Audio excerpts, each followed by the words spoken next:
an koma wannan gumin da kuke gani cuta ce kuka riga kuka fitar da ita a cikin jikinku, to wannan kayan kwata-kwata babu buƙatar a wanke shi a sa masa gishiri a ajiye, sai kun kula.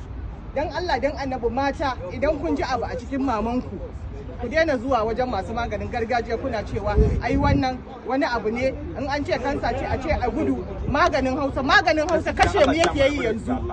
Ko kina so ko ba ke so, shekara 2 baya ba ni da ikon da zan tsaya da kafafuwa na saboda kansa.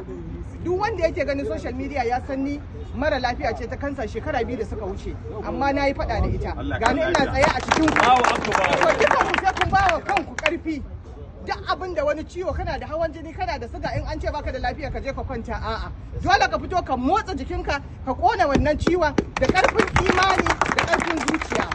Bawa a nemi abin zaki, a nemi coke, a nemi ruwan sanyi a sha ba, wannan ba daidai bane. Ina ga yawancin mutane suna irin wannan abubuwa.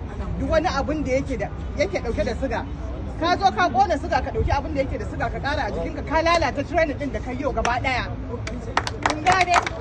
Sannan shi makan mu ta cikin gida dole sai ta canza.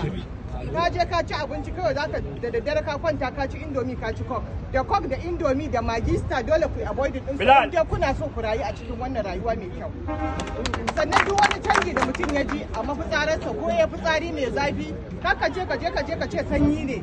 Ka tafi wajen mai maganin gargajiya, ka je ka sha maganin gargajiya kana tunanin sanyi ne.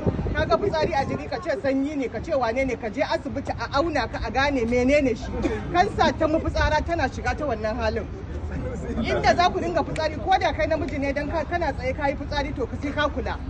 Underwears ɗinku maza ku dinga kula da su. Idan ka tara underwears ɗinka ka zo sport ka wanke, a sa gishiri a gyara shi. Ku dinga amfani da Dettol. Idan an koma wannan gumin da kuke gani cuta ce kuka riga kuka fitar da ita a cikin jikinku, to wannan kayan kwata-kwata babu buƙatar a wanke shi a sa masa gishiri a ajiye, sai kun kula.